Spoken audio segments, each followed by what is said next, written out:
Hola, bienvenidos, soy Mauricio José Schwartz, esto es El Rey va Desnudo y este es un streaming que nadie se esperaba, ni siquiera yo. Pero el punto es, ¿por qué lo estoy haciendo? Lo estoy haciendo porque ha surgido el debate acerca de la divulgación científica y tengo muchas ideas que quiero compartir, pero sobre todo me da miedo que estas ideas se me pasen o que el tiempo no me dé para contarlas. Entonces, ahora que tengo el tiempo, voy a contar algunas de las cosas que quizás podría aportar, quizás no, porque yo no soy nadie en la divulgación científica, pero quizás podría aportar algo. El problema de la definición en sí es que o es demasiado amplia o es demasiado restrictiva. Una definición muy amplia es llevar la información de la ciencia y de todo lo que se relaciona con ella a un público que no dispone de esa información y llevarla de manera comprensible, es decir, no solamente informarlo, sino explicándolo de modo que se entienda. No es lo mismo dar información sobre economía que explicar cómo funciona la economía y por qué las tasas de interés están subiendo, por qué hay inflación o por qué no hay inflación, etc. La divulgación implica la explicación.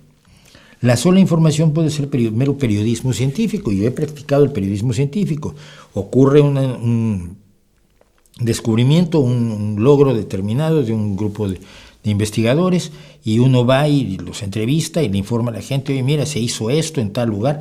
Por ejemplo, yo me tocó alguna vez informar en México de la creación de la oveja Dolly, la oveja clonada, y allí la información era primero periodismo científico. El día de ayer se informó que una oveja ha sido clonada, es el primer mamífero que se consigue clonar, bla, bla, bla. Esos son los datos.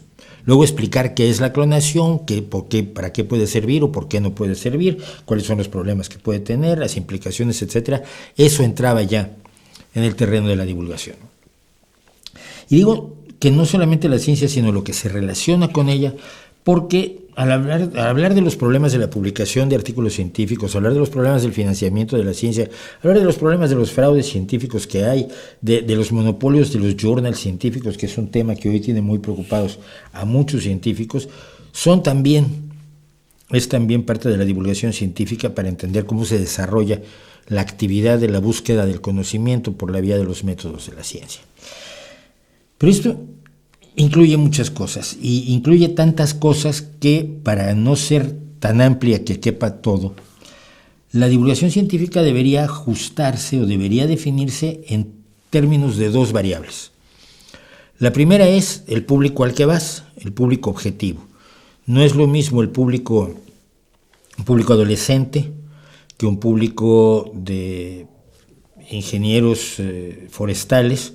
O lo que me pasó a mí una vez hace muchísimos años en México, un amigo mío que era cirujano ortopedista, cirujano traumatólogo, he hablado de él, un sujeto que pegaba manos que se cortaban, manos cortadas en traumatismos, y se dedicaba a unir por microcirugía vasos sanguíneos, nervios, tendones, todo para que la persona recuperara al menos en parte el movimiento de su mano, de su brazo. Y él alguna vez nos invitó a un grupo que nos llamábamos escépticos en aquel entonces nada más, a hablar con el Colegio de Médicos Traumatólogos de México, del hospital de traumatología más importante que existía en la sanidad pública en México, cuando había una sanidad pública razonable en México. Para que les habláramos de pseudomedicinas y de pseudoterapias y de charlatanería médica. Yo me acuerdo que los médicos, que estabas tú ahí ante eminencias, gente que tiene una capacidad como cirujanos, que sabe de anatomía, de fisiología, que ha visto además las situaciones más aterradoras y ha intervenido para paliar el dolor y mejorar la movilidad y demás de la gente.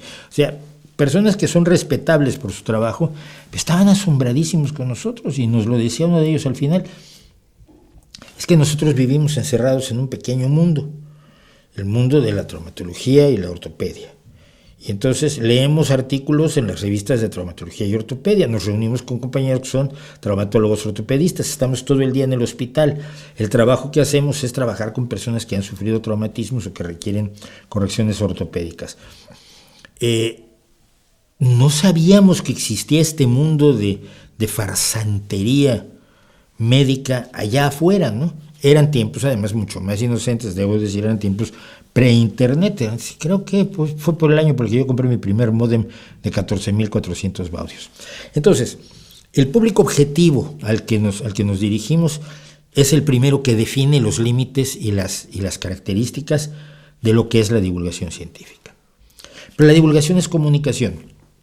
Y si nos atenemos a las definiciones más elementales de la comunicación, el objetivo de la comunicación es la transmisión de un mensaje de un emisor a un receptor que provoca un cambio en el receptor.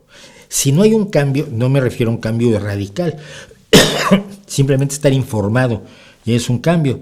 Pero si oyes pasar un auto, ni siquiera puedes ni siquiera darte cuenta, no es información, no es un mensaje que se te esté mandando. Pero cuando envías un mensaje se supone que deseas obrar un cambio en el espectador, que esté informado, que se forje una opinión más sólida, que entienda cómo se desarrolló un partido de fútbol o de baloncesto, que conozca cómo funciona la clonación, en el caso que hablábamos de Dolly, que cambie su voto o que reafirme su decisión de voto o que participe de manera diferente en su comunidad o que esté más consciente de sus derechos para poderlos exigir en el terreno laboral, por ejemplo, ¿no? Es decir, siempre la comunicación busca operar un cambio. Y cuando divulgamos a un grupo de personas tenemos un objetivo determinado. Cuando yo hablo con adolescentes es fundamentalmente para prevenirlos en contra de las pseudociencias y de lo paranormal maravilloso, de que se les presenta como un milagro extraordinario y un secreto que ellos van a ser parte de los elegidos que tienen el secreto de la conspiración o del misterio geológico o de la medicina mágica o de la señora que era telépata, pero ya no ha habido otro telépata en la historia y cosas por el estilo. A esos adolescentes yo les quiero dar una visión, quiero con mi comunicación provocar en ellos una posición crítica ante las afirmaciones de lo extraordinario. No pasa lo mismo cuando me invitan a hablar decía yo, un grupo de ingenieros forestales acerca de la charlatanería dentro de la ecología, por ejemplo, ¿no? Y de por qué deben cuidarse de Greenpeace. Lo que busco es otra cosa totalmente diferente, es que tengan datos que no tenían antes y que pueden alterar su visión de una organización como es Greenpeace. Establecidos los objetivos de comunicación y los grupos, es más sencillo definir cuáles son los límites de la divulgación en términos informativos. Y hasta allí es donde yo llegaría con la divulgación. ¿Qué vamos a divulgar? ¿Qué vamos a informar? Pues vamos a informar de lo que hace la ciencia, de cómo lo hace la ciencia. Algunos lo harán de una manera extremadamente pomposa y con clickbait. ¡Oh! Descubrieron un agujero negro que se puede tragar el universo. Luego resulta que no se lo tragaba, pero la gente ya fue a ver el vídeo y además hasta se enteró de lo que es un agujero negro y de por qué sabemos que existen los agujeros negros, que cuando Hawking los describió teóricamente, la gente, hubo muchos que dijeron que no eran una realidad, perdón, que no podían ser reales, etcétera. Entonces,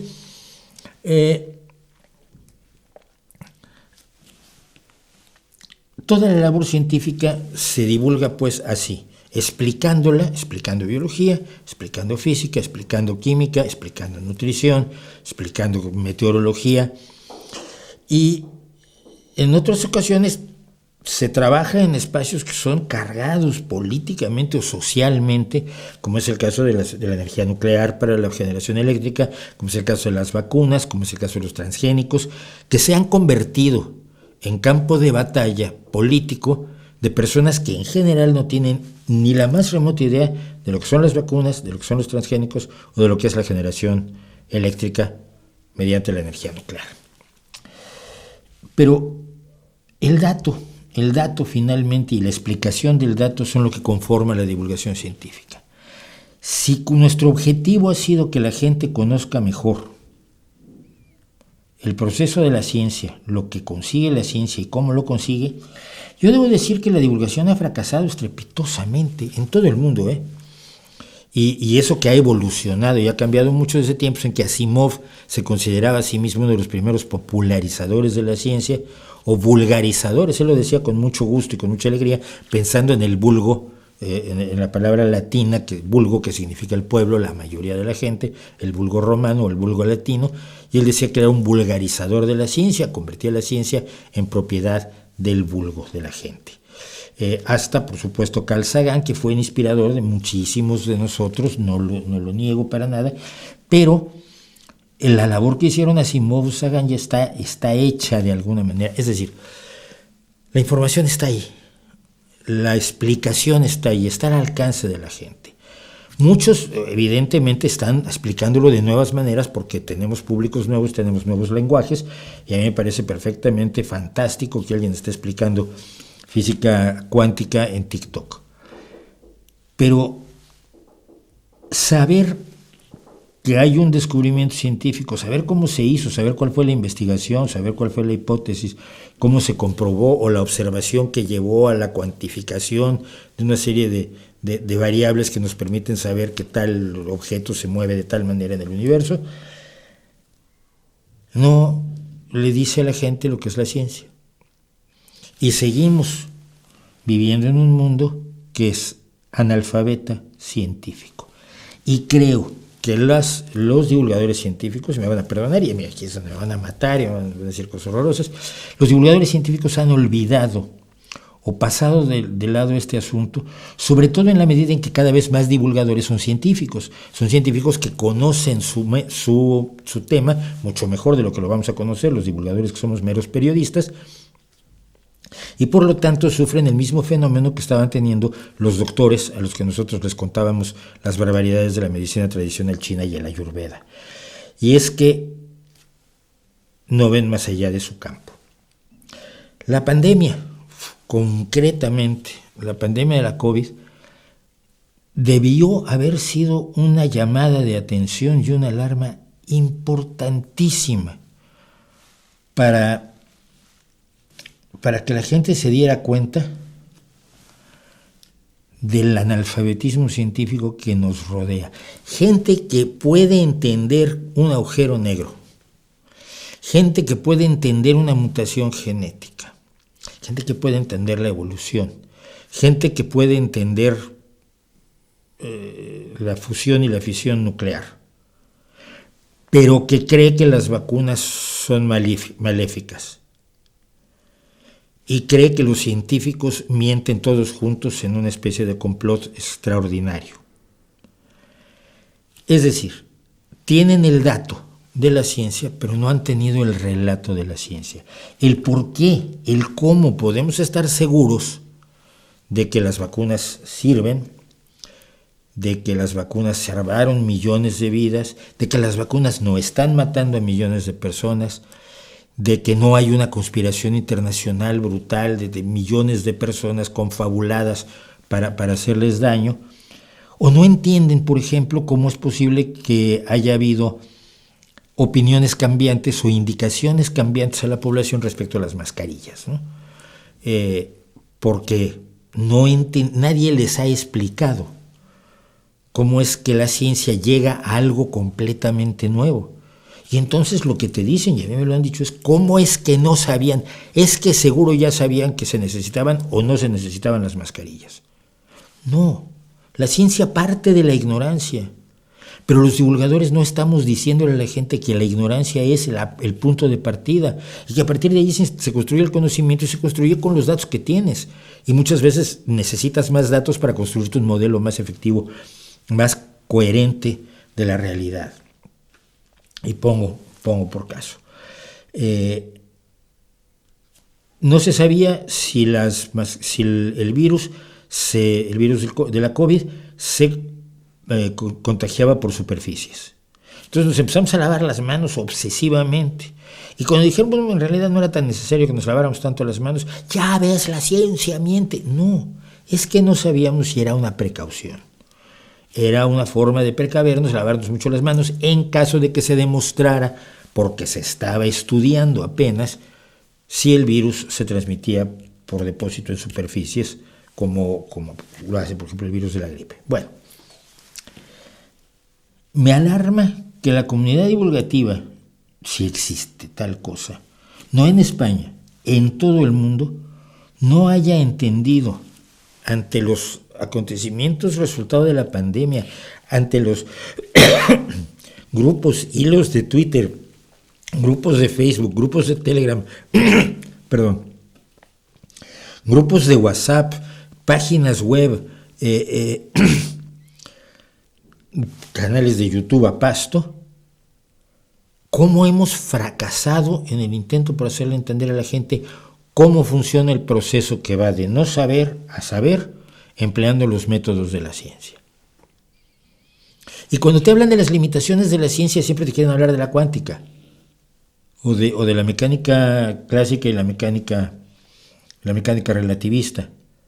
Pero no te hablan de la gente no entiende que los límites de la ignorancia de la ciencia están cuando empiezas, cuando descubres algo totalmente nuevo y la gente viene y te pide que le expliques todo y no puedes hacerlo porque careces de los datos, pero no les has dado el relato de por qué esos datos tendrán que llegar poco a poco.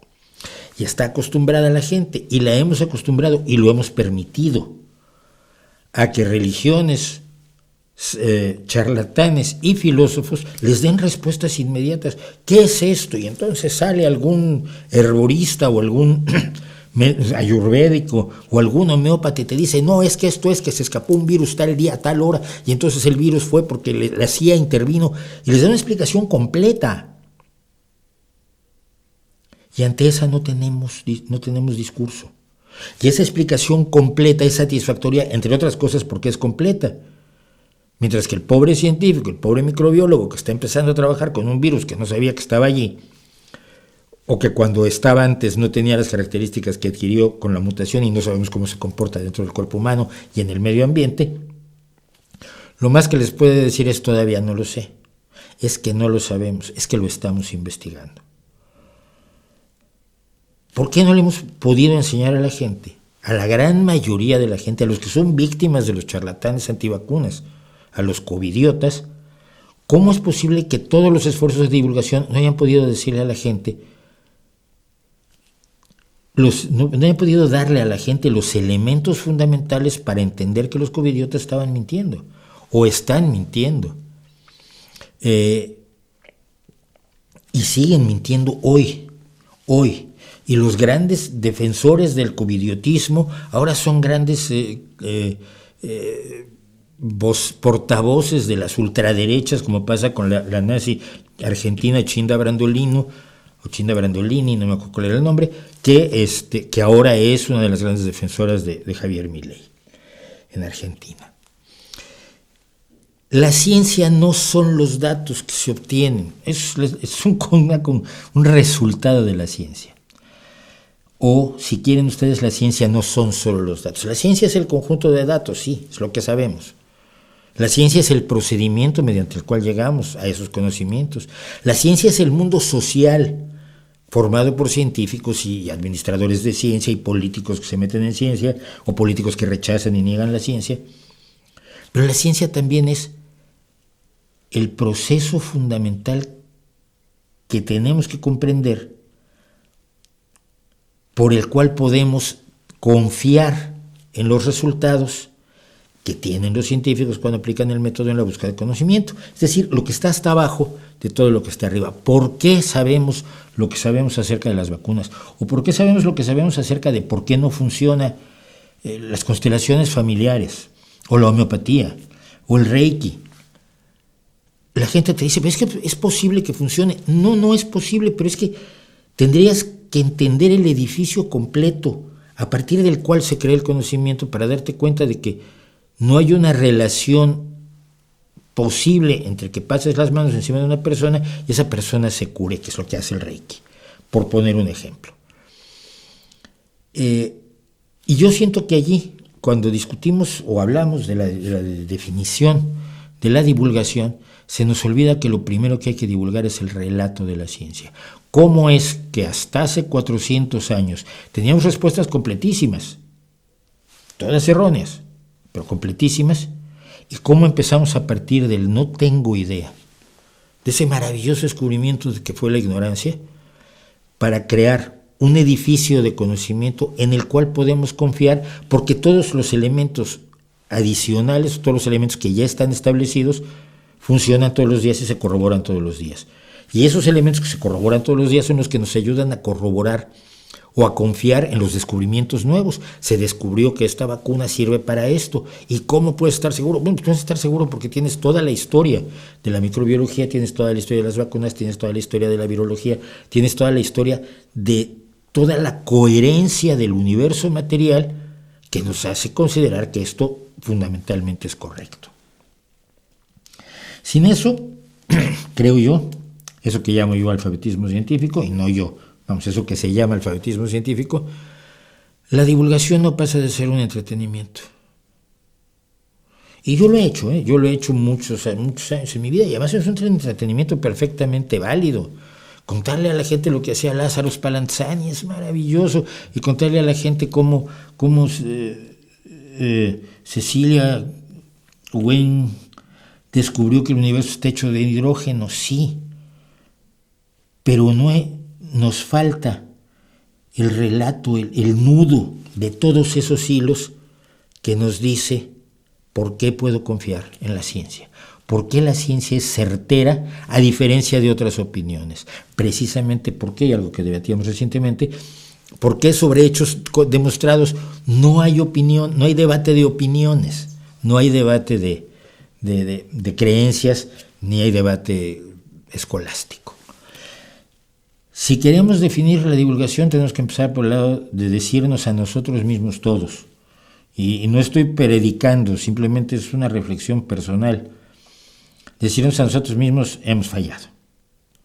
La gran mayoría de los seres humanos, a los que probablemente ha llegado parte de nuestra comunicación, siguen sin tener las bases necesarias para entender por qué la ciencia es más fiable que las pseudociencias, que las afirmaciones de lo paranormal, que la filosofía y la religión. ¿Por qué las vacunas son fiables y los antivacunas, no importa lo que digan, no son fiables? Y no lo eran desde el principio mismo de la pandemia. Ellos siguen floreciendo, siguen medrando y están a la espera de nuevas oportunidades para medrar denigrando la ciencia. Y esa denigración de la ciencia puede llevar a una sociedad a rechazar la ciencia. Hay sociedades que rechazan la ciencia abierta y claramente, y eso no es bueno para la sociedad. Es lo único que quería yo decir, y precisamente porque me apasiona el tema, evidentemente, porque le he dedicado a la divulgación de la ciencia y a la divulgación del pensamiento crítico y de la visión crítica de la realidad, pues buena parte de mi existencia. Quería yo que esto se expresara, o por lo menos se pusiera allá afuera por si a alguien le puede resultar interesante. Y voy a cerrar con una cosa que Funky Palomares me pregunta. Hay algunas personas que nos están viendo increíblemente, y dice: ¿una persona ignorante con acceso a internet es ignorante porque quiere o es víctima de sus circunstancias? Es víctima de sus circunstancias. En internet está toda la información, pero también está toda la desinformación. Si no tienes las bases necesarias para saber qué es desinformación y qué es información, qué es una opinión, una ocurrencia, una invención caprichosa, y qué es el resultado de una aproximación rigurosa, metódica y bien fundamentada hacia la realidad, internet no sirve para nada. Es como tener, no sé, una herramienta eléctrica multiusos maravillosa, pero no tener corriente. La tienes ahí tienes Wikipedia, ahí tienes internet, ahí tienes todas las páginas de todas imaginables, tienes todos los canales de divulgación científica y todos los canales de divulgación anticientífica, contracientífica, pseudocientífica o dudocientífica, como la de los filósofos, ¿no? Lo tienes todo, pero nadie te ha divulgado cómo saber cuál es uno y cuál es otro. Y ahí es donde creo que estamos fallando. Muchísimas gracias por escucharme, y como siempre ahí les dejo mi reputación para que la hagan pedazos. Nos vemos en la próxima.